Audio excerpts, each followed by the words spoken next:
Muchas gracias. Bueno, muchas gracias a ustedes, tengan muy buenas noches. Estimado Julio, gusto de verte nuevamente. Yo hice una presentación formal, pero luego reflexionaba y decía, bueno, todo esto está en el código, todo esto está...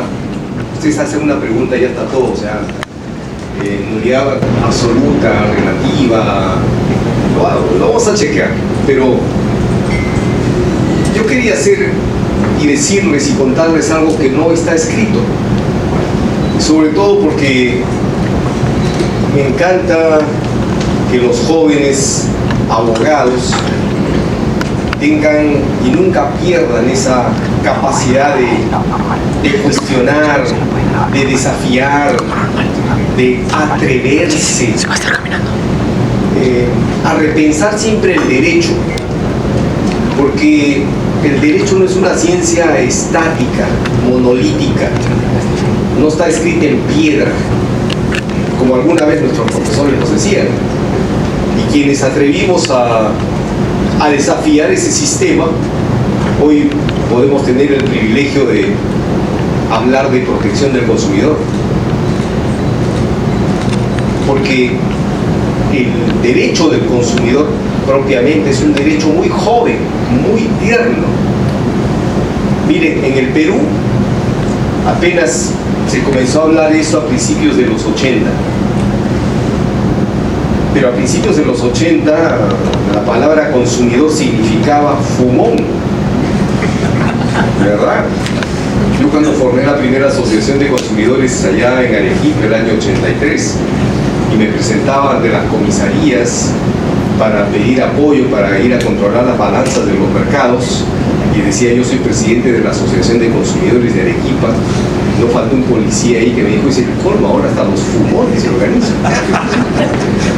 Esa historia siempre la cuento porque uno de los principales retos que tuvimos fue posicionar la palabra consumidor como ciudadano en el mercado, no como comprador, porque ese es otro tema, ¿no? Hasta esa fecha se celebraba, todos los años había el Día del Comprador, organizado por las empresas para que vayamos a comprar, ¿no? El Día del Comprador, ofertas y remates. Entonces, fue muy duro, muy largo este proceso. Y yo recuerdo cuando era tan joven como lo que estoy viendo aquí, apenas terminando la universidad, se discutía entonces el anteproyecto de Código Civil, y estábamos ahí. Yo tuve la oportunidad y el privilegio de ser amigo y discípulo de don José León Barandiarán. A él le encantaba visitar Arequipa, yo soy de Arequipa, y le encantaba la comida, así que yo era su anfitrión y su guía, llevándolo a todas las picanterías. Y cuando hacíamos cursos y conferencias y congresos sobre el nuevo Código Civil, invitábamos, por cierto, a todos, León Barandiarán, Rómulo Granata, Schreiber, Cesarego y todos los que ustedes conocen, grandes juristas de la época. Y sin embargo, yo les cuestionaba algo, y a veces hasta me cohibía porque me decían, Jaime, estás equivocado. Cuando yo les decía, profesor, pero ¿por qué no introducimos aquí en el Código Civil la figura del derecho de desistimiento? Me digo, ¿qué es derecho de desistimiento? Es el derecho de arrepentimiento, ¿no? Que en ciertas legislaciones, ya como la francesa, se está aplicando. Si cuando son ventas agresivas, ventas bajo presión, el consumidor tiene derecho hasta 7 días después de haber firmado el contrato de desistirse, es decir, no, ya no quiero, ¿sabe qué? Lo pensé bien y la verdad creo que me agarraste en mi momento y no quiero. Jaime, ¿estás loco tú? El derecho, perdón, el contrato es ley entre las partes y tú no puedes alterar, desnaturalizar y desestabilizar el orden jurídico contractual. ¿quién ha sido tu profesor? Pero es que yo estaba adelantado para la época, no porque no en la parte de derecho, porque jurídico, o sea, los primeros contenidos del derecho al consumidor no estaban contenidos en ninguna materia en el Perú, sino que yo estudié 2 carreras, Derecho y Administración de Empresas. Y en los cursos de marketing, con los libros que venían de Estados Unidos, porque no había internet ni nada, siempre había un capítulo final en los libros de marketing, decían, está surgiendo un movimiento peligroso. Ya los trabajadores se organizaron en sindicatos y ahora los consumidores se están organizando. ¿Qué peligroso que es esto? Entonces, Peter Drucker, que es un famoso líder empresarial, les decía a los empresarios en muchos foros, y él analizaba, tiene artículos sobre eso, y les decía a los empresarios, yo estoy viendo acá 3 corrientes. Una diciendo, hay que hacerle la guerra a estos consumidores organizados porque nos van a destruir el mercado. Hay otros que dicen, son movimientos pasajeros, de moda, se pueden ir de moda, luego van a desaparecer, así que lo mejor que podemos hacer es ignorarlos, no hacerles caso. Y otros que decían, muy poquitos, oye, pero son nuestros clientes. Si los consumidores se están organizando para protestar contra lo que estamos haciendo nosotros es porque de pronto no estamos haciendo las cosas bien. Y estos movimientos están surgiendo cuando en realidad nosotros tendríamos que ser los defensores de nuestros clientes. Si nosotros no estamos defendiendo a nuestros clientes, entonces los consumidores se están organizando, digamos, para cosas que nosotros deberíamos hacer. Y ahí había unos cuestionamientos que decían, Peter Drucker decía esto, frente a una opinión en Estados Unidos básicamente, que decían, y hay políticos que están fomentando eso, porque ya comenzaron a aparecer algunas normas de protección al consumidor, no como código, no como ley, sino cosas muy específicas. Y los políticos, decía, están aprovechándose de eso. Y Peter Drucker les decía, ojito, ojito, los políticos no azotan caballos muertos. Y si los políticos están reaccionando ante esto, es porque hay carne ahí. Y estamos en un escenario político ahora, ¿no? Y claro, nosotros decimos y protestamos, y no vamos a hablar de política porque ahí nos vamos a dividir probablemente. Pero es que a veces no queremos ver una realidad. Y esa realidad es que hay un sentimiento que no lo estamos entendiendo. Y hay algunos que sí se están aprovechando y exacerbando, es verdad. Pero el derecho al consumidor, repito, nos costó sacarlo de las reglas del derecho civil.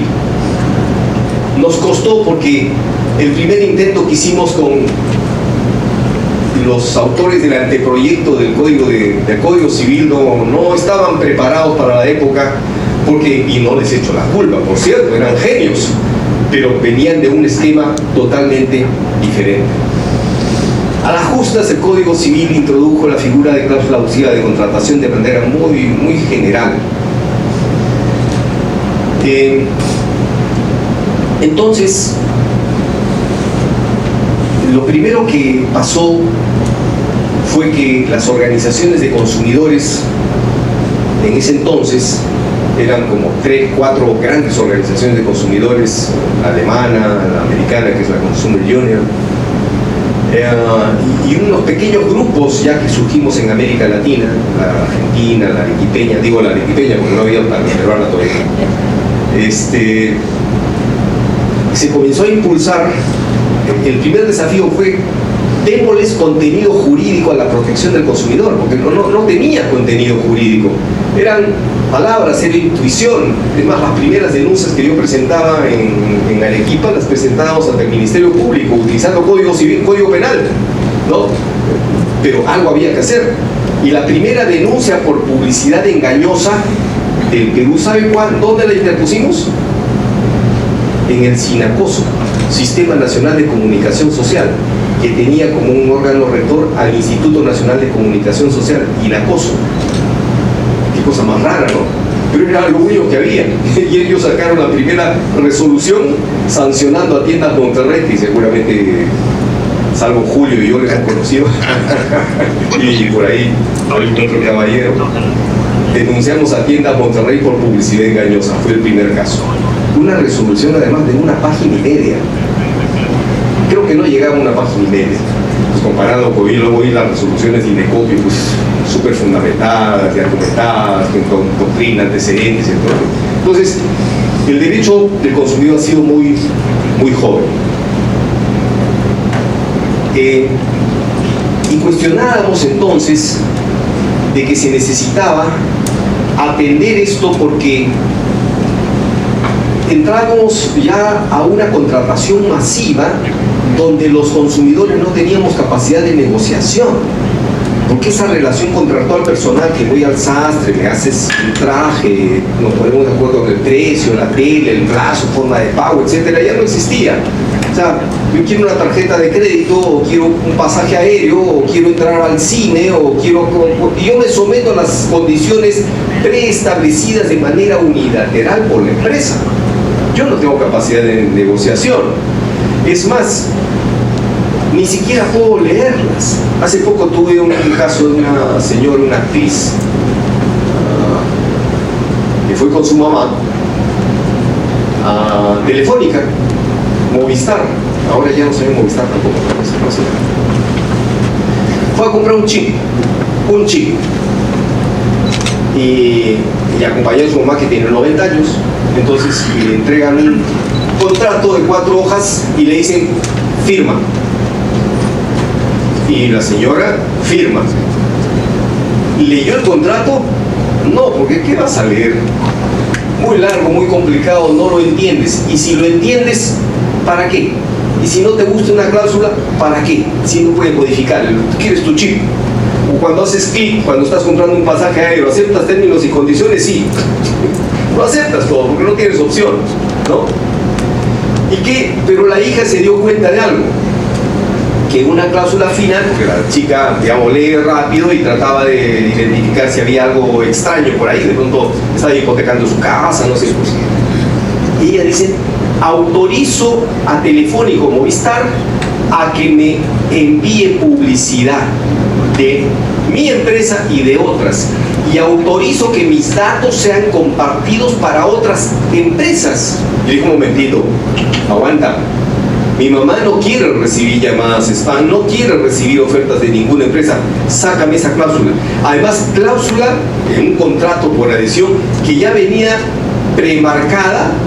Sí acepto, premarcada. ¿Sí? Sáqueme eso. Y la señorita: disculpa, no puedo sacar eso porque así está. Yo no puedo eliminar eso. Dile que voy a poner una anotación que no quiero esto. No puede hacerlo. Señora, pase la siguiente. Esta señora, por favor, ya no le vendan chip. Y la señora tuvo que aceptar porque necesitaba el chip. Bueno, la señora acaba de denunciar el caso por cláusula abusiva de contratación. ¿Por qué? ¿Por qué? Porque el Código de Protección y Defensa del Consumidor ha establecido respecto de llamadas spam que es prohibido que las empresas estén haciendo publicidad, envíen mensajes, etcétera, etcétera, con publicidad que el usuario no haya solicitado, que no haya aceptado. La única excepción es cuando el consumidor ha autorizado esto por su propia iniciativa. Esa palabrita yo me encargué de ponerla. Por su propia iniciativa. Es decir, esta autorización, yo solicito que me envíe, tiene que ser por iniciativa del consumidor. En consecuencia, esa cláusula es abusiva. Y por más que la señora la haya firmado, no vale. Es ineficaz totalmente. ¿Por qué? Porque está implicando la renuncia a un derecho. Está violando la ley. ¿Sí? Yo recuerdo que, bueno, nada de esto estaba legislado. Y ni siquiera en la primera ley de protección al consumidor que se aprobó el año 1991, sino ya con el Código de Protección y Defensa del Consumidor. Ahí introdujimos el concepto de cláusula abusiva de contratación. Y fue muy difícil sacar el Código de Protección y Defensa del Consumidor. Muy difícil, porque ya se imaginarán la resistencia del sector empresarial y la resistencia, ojo, del propio Indecopi, con excepción de Julio, que siempre ha sido pro consumidor. El Indecopi se opuso al Código de Protección al Consumidor, que quede claro, y está escrito, y ha sido público su posición. ¿Por qué? Es curioso, decía, es que el Código de Protección al Consumidor es una figura, es una legislación muy compleja, muy difícil, muy sofisticada, y solo los técnicos especialistas tienen que hacer eso. En consecuencia, solo por delegación de facultades, el Poder Ejecutivo, a través de una comisión de expertos, puede modificar la Ley de Protección al Consumidor. Y nosotros, yo fui autor de la primera ley del 91, pero que también fue aprobada por decreto legislativo. Entonces yo dije, no, ya es momento de que la sociedad civil, el consumidor, se empodere de esta herramienta, se empodere. Me inspiró mucho el proceso de aprobación del Código de Protección al Consumidor de Brasil, y ahora les voy a contar por qué. Y dijimos en la comisión, junto con Walter Gutiérrez y otras personas que formamos parte de este grupo, queremos que el Código de Protección y Defensa del Consumidor nazca por parto natural, con dolor intenso, largo, sufrido. No queremos cesáreas nuevamente. Y aunque nos demoremos 2 años discutiendo, vamos a pasar por ese proceso. Y el sector empresarial nos hizo el favor, se opuso y nos declaró la guerra. Se opuso. Y eso motivó un gran debate en ese momento, el año 2010. Se han hecho pues cientos de conferencias, debates, congresos por todo el país discutiendo el Código del Consumidor. Y entonces ahí surge este tema. Pero ¿por qué introdujimos la figura de las cláusulas abusivas de contratación? Junto con la Universidad de Castilla-La Mancha, el Instituto de Consumo de la Universidad de Castilla-La Mancha, el profesor Ángel Carrasco y otros profesores, vinieron a Perú y organizamos, junto con la Universidad Católica, con Pepe Tábara, en la Facultad de Economía, organizamos un curso sobre el derecho al consumidor. Un buen grupo, como 80 participantes en un curso de posgrado, especialidad. Y en una de las jornadas, el profesor Ángel Carrasco, era 2008, 2009, nos pidió a todos los alumnos que participábamos en este curso, cada uno va a traer un contrato, bancos, telefónicas, seguros. Mañana todos van a tener un contrato, porque mañana vamos a analizar cláusula abusiva de contratación, que para entonces no había nada. Y luego de la explicación, la fundamentación de cómo se maneja el concepto de cláusula abusiva de contratación en Europa, nos dijo, y ahora que ya saben cuál es el criterio para determinar cuándo es una cláusula abusiva de contratación, saquen cada uno su resaltador y resalten cada una de las cláusulas que sean abusivas de acuerdo a lo que hemos explicado. No quedó espacio en blanco. No quedó espacio en blanco. Era impresionante, realmente. Te hacían renunciar a derechos, te desviaban de tu jurisdicción, te penalizaban cuando reclamabas. Es decir, entonces eso fue lo que nos motivó a que cuando se preparara el proyecto de Código de Protección y Defensa del Consumidor se introdujera toda esta figura novedosa que la quisimos impulsar desde el Código Civil, pero no era el momento, no era la circunstancia, probablemente no era el espacio, pero se incluyó finalmente. Entonces viene una segunda etapa. Hay que poner en práctica este código, hay que poner en práctica, hay que someter a Indecopi al emplazamiento de juzgar algún tema. Y pusimos 2 temas. La primera denuncia que interpusimos fue contra Citibank, me parece, sobre una cláusula que decía en sus contratos: si presentas un reclamo por un consumo no reconocido o por cualquier otra circunstancia, Citibank, y nosotros, Citibank, resolvemos que es infundado tu reclamo, tienes que pagar una penalidad de $8 por reclamar por costo. Es decir, estaban limitando tu derecho, sancionando por reclamar, no obstante que ella era el mismo banco el que tenía que resolver. Entonces esa denuncia la depusimos, Indecopi la declaró fundada y se estableció nula esa cláusula. Pero eso no trajo trascendencia, porque ¿quién contrata con Citibank? Entonces dijimos, hay que buscar un caso más emblemático. Fue el caso de los cines, porque yo un día, mi hija era muy pequeñita y íbamos siempre al cine y yo siempre fomentando pues alimentación saludable.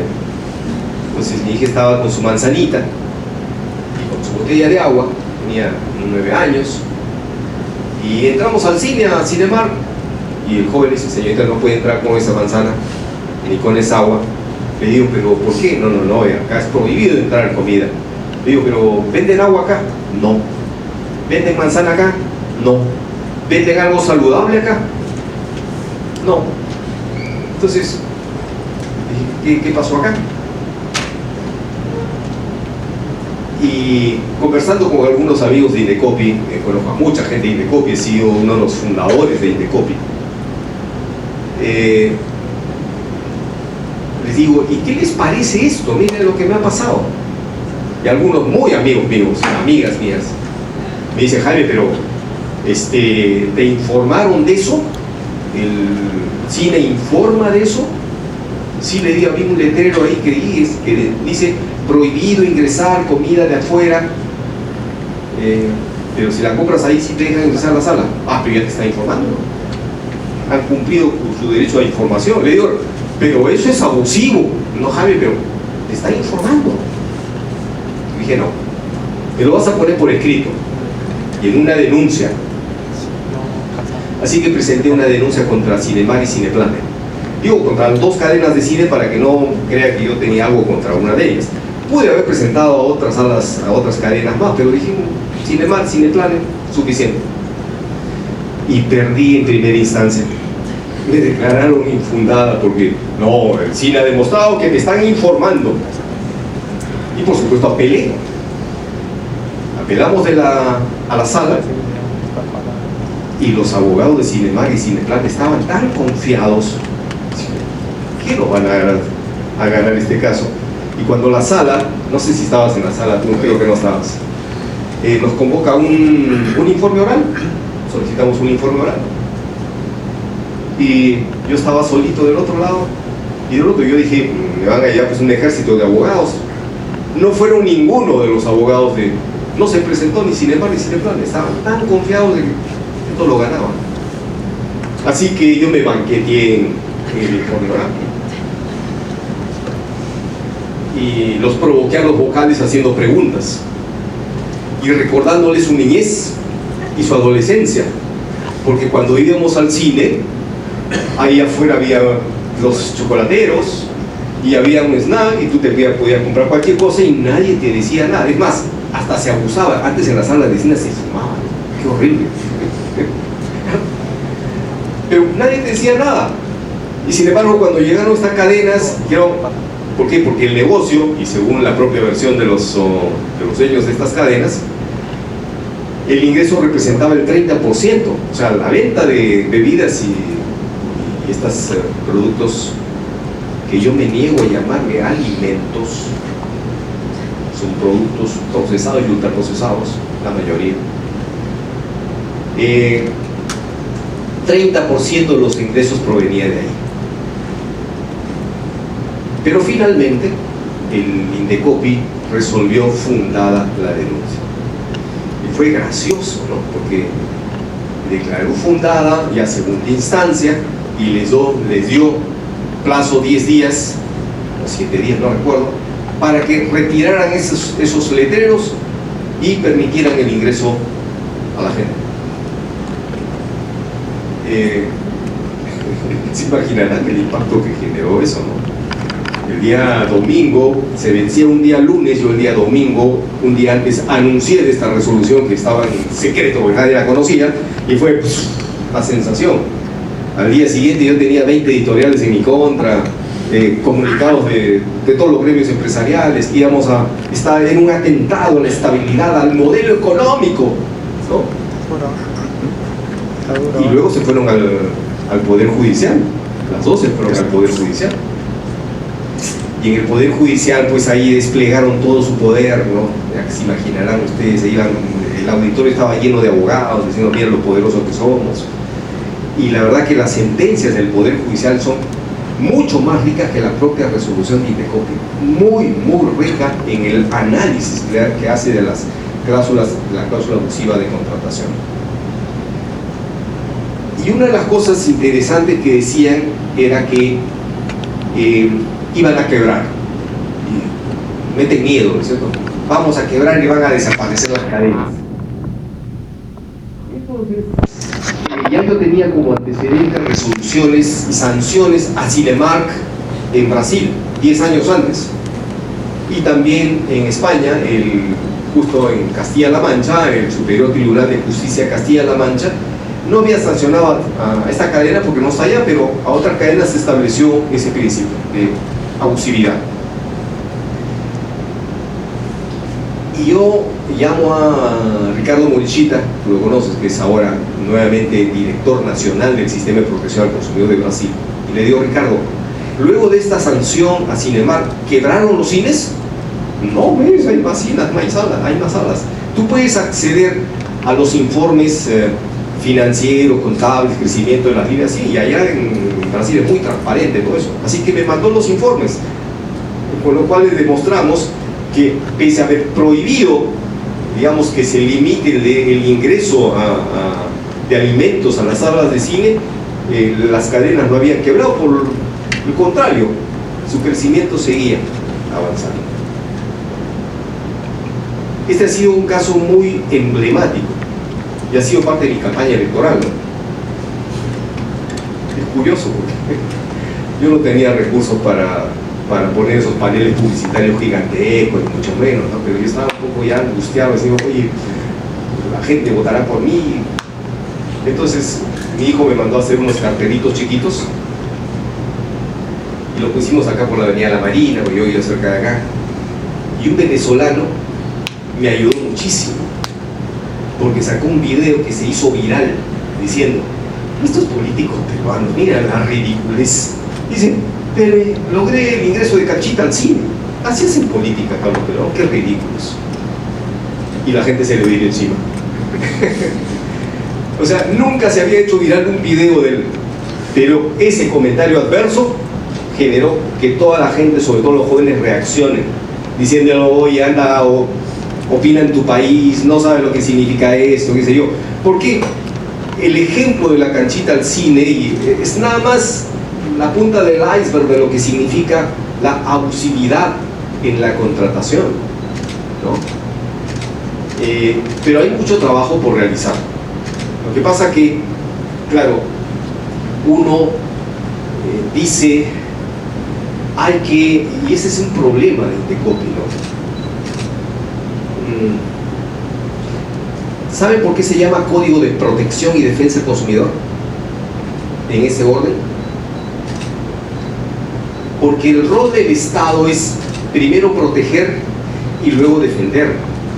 Y proteger significa generar el marco jurídico, institucional, estratégico, para evitar que los abusos se cometan. O sea, tú no quieres un clima de conflictividad permanente donde la gente esté presentando reclamos. Tú tienes que generar unas condiciones para evitar más bien de que los abusos se cometan. Por eso se llama Código de Protección y Defensa del Consumidor. Lamentablemente Indecopi solo se quedó en la defensa del consumidor, tramitando reclamos, y nunca ha ejercido el liderazgo de la protección del consumidor.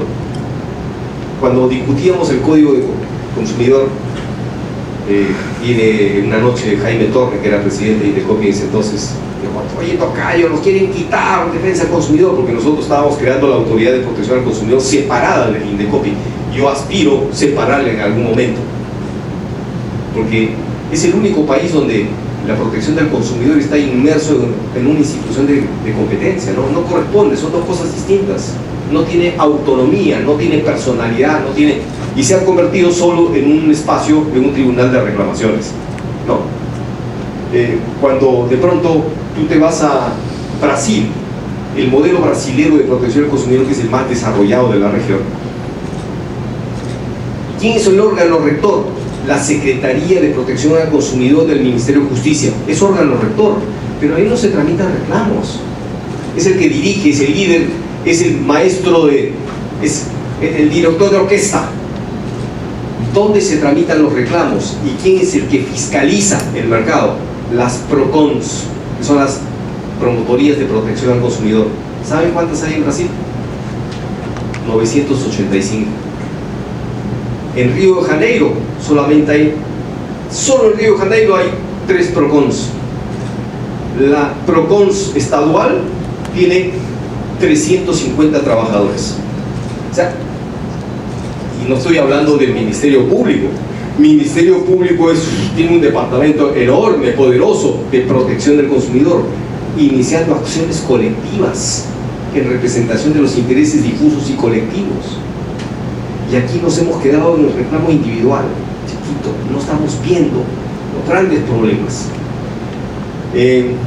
Entonces, necesitamos en algún momento una reforma, y que quienes lideren Indecopi se despojen de ese deber institucional de proteger la institución. No me saques un trabajador ni me desprendas de acá. No, tenemos que pensar en el país. No tenemos un modelo apropiado de protección al consumidor en el Perú. En Brasil sucedió algo dramático. En Río de Janeiro se organizó un concierto, 38 grados de temperatura. En el concierto no te dejaban ingresar botellas de agua, ni snack, ni nada. Y una chica murió deshidratada. Y eso fue un escándalo. Y a raíz de eso es que el Estado de Río de Janeiro ha sacado una ley que obliga a todos los organizadores de espectáculos públicos masivos a proveer de bebederos gratuitos y a permitir el ingreso de agua y snack a los eventos masivos. Y ese es un proyecto de ley que ya lo tengo listo para presentarlo el primer día que asume el cargo. Ya hay un proyecto en trámite, pero este Congreso no va a aprobar nada. Seguramente ustedes van más a conciertos que yo, pero un día fui a un concierto de Lita Peso, que me encanta la chica, y yo entro con mi entradita y había una señora, a ver, vamos a revisarlo. Les juro, nunca me han revisado tan minuciosamente, pero ya yo me sentía acosado. Señora, discúlpeme, esto es un acoso. ¿Qué está buscando? A ver si tenías un caramelito. Por Dios, aquí estamos sacrificando y poniendo en riesgo la salud. ¿Por qué? En los espectáculos masivos donde los jóvenes van y compran una entrada nada barata, le digo por mi hija, 500 soles, digo, y 800 soles, vas a gastar todo eso para ver bueno, pero se lo gastan. Y tienen que ir a veces un día antes, y si no, muy temprano, entrar, y una vez que llegas ahí, donde hay 50.000 personas, tienes que ubicarte en un lugar estratégico, y de ahí no te puedes mover. Ni siquiera puedes ir, por más que haya agua, no puedes ir a comprar agua porque vas a perder tu sitio, y no has encargado de ingresar agua. ¿Qué es esto? Eso es un atropello. Claro, una opción era presentar una denuncia ante Indecopi y pasarme 5 años viendo, bueno, van a llevar el tema hasta el Poder Judicial, y la otra alternativa es, vía legislativa, precisar que eso es abusivo, ¿no? Entonces, hay que evaluar cada una de estas alternativas y estas vías. Y le digo esto porque el derecho al consumidor aún sigue en construcción. Y esto es, digamos, si ustedes ven la jurisprudencia de la región, de la jurisprudencia internacional, que es muy similar, porque muchas empresas, incluso transnacionales que operan acá, empresas de cable, incluso Netflix, ya en otros países le han denunciado y han logrado eliminar algunas cláusulas que han sido consideradas abusivas. Entonces, pero hay mucho que trabajar en esto.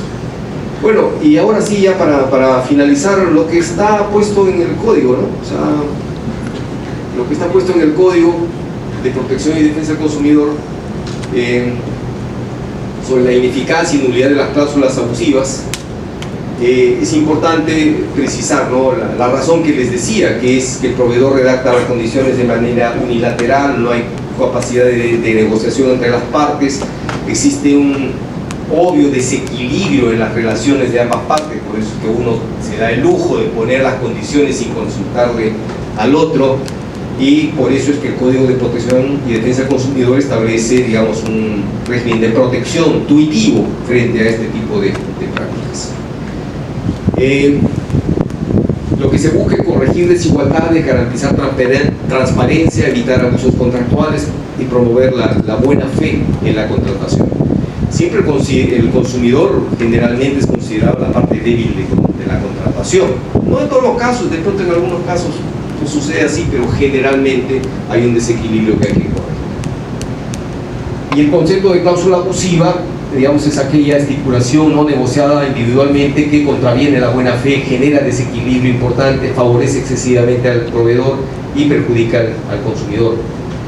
La buena fe contractual es importante, ¿no? Honestidad, transparencia, lealtad contractual. Es nula, tal cual.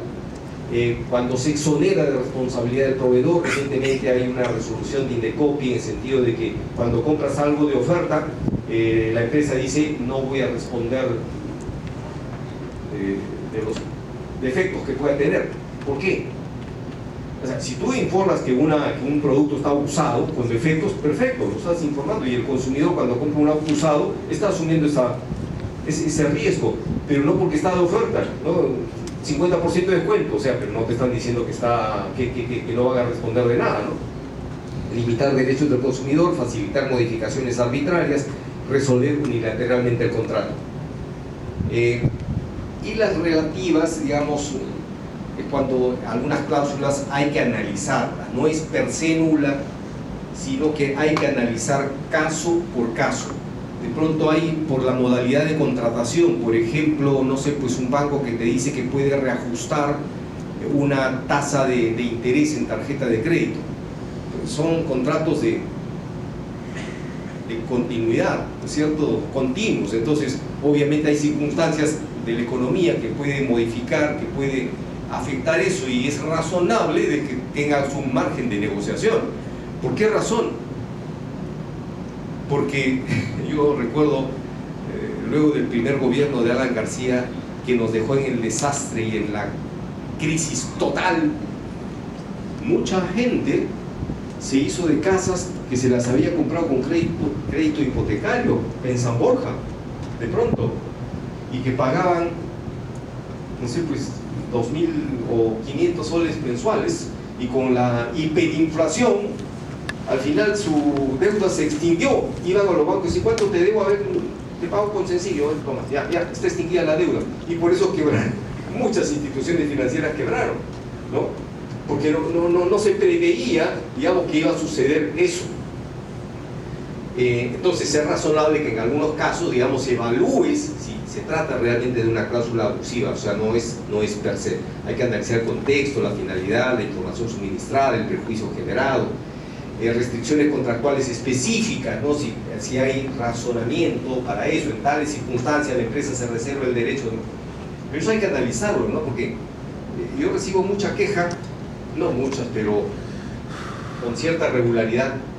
Gente me dice: fui a sacar dinero del cajero automático y mi tarjeta está bloqueada, y cuando iba a reclamar al banco me ha dicho que ya no puedo ser cliente del banco. Y cuando le digo: pero dime por qué, nos reservamos el derecho de elegir a nuestros clientes. Oye, pero si yo he sido cliente, sí, pero ya no queremos que seas cliente.